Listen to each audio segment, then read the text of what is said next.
کرنا نہ کرو. یہ آپ نے سوال کر دیا میرے سے. میں ورنہ خدا صاحب کی میرے وکیل ہیں تو میں ان کے بعد ہی بولا. نہیں, یہ آپ نے پوچھا ہے, یہ مجھے بھی بڑی تعجب اور حیرت ہوئی کہ وزیر اعظم نے یہ کس طرح کہا ہے کہ آرمی چیف کے خلاف بغاوت تھی اور 9 مئی کا.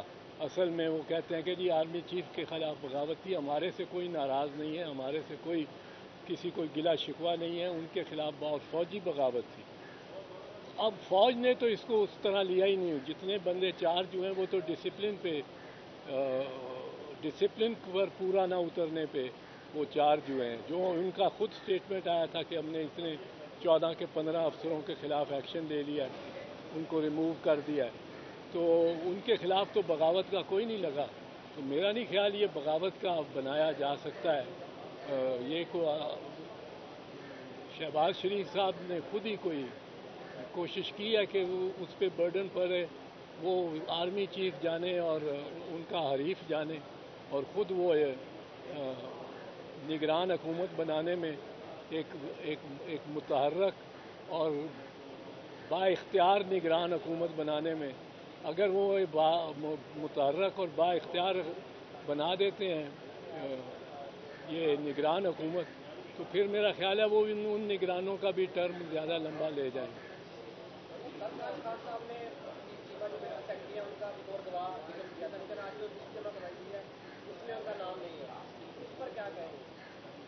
کس کا نام نہیں ہے؟ یہ ان سے ریلیٹڈ نہیں ہے, یہ توشہ خانہ کیس سے حوالے سے ہے. یہ سردار صاحب اس کیس کو نہیں ریپرزینٹ کر رہے, اس لیے سوال آپ میرے سے کریں. انہوں نے اپنی 342 کی سٹیٹمنٹ میں یہ اپنا بیان دیا ہے, تو بطور ڈیفنس وٹنسز ہم ان کو نہیں بلا رہے.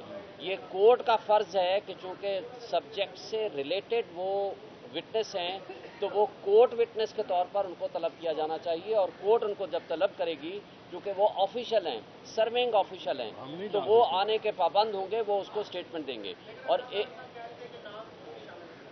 جو آج کی بات میں آپ کو کہہ رہا ہوں, عطا تارڑ نہ اس میں کمپلیننٹ ہے, نہ اس میں وٹنس ہے, نہ یہ گورنمنٹ کا کیس ہے. اس میں election commission of Pakistan complainant ہے. کیا عطا تارڑ صاحب اس کیس کی پیروی کر رہے ہیں؟ کیا ان کی آشیرواد سے یہ کمپلینٹ فائل ہوئی ہے؟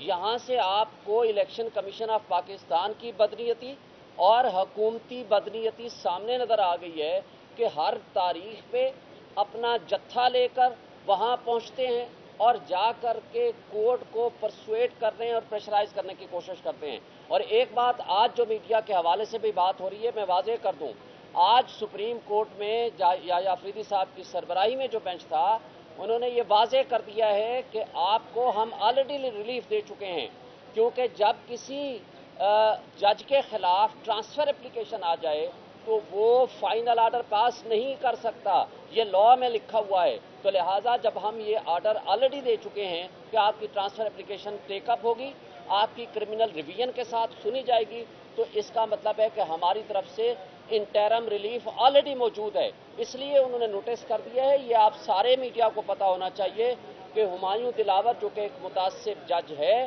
جس کے خلاف آلریڈی درخواستیں آ چکی ہیں اور سپریم کورٹ ڈائریکشن دے چکی ہے اسلام آباد ہائی کورٹ کو کہ ان ٹرانسفر اپلیکیشن کو کرمنل ریویژن کے ساتھ مل کے ڈیسائیڈ کریں.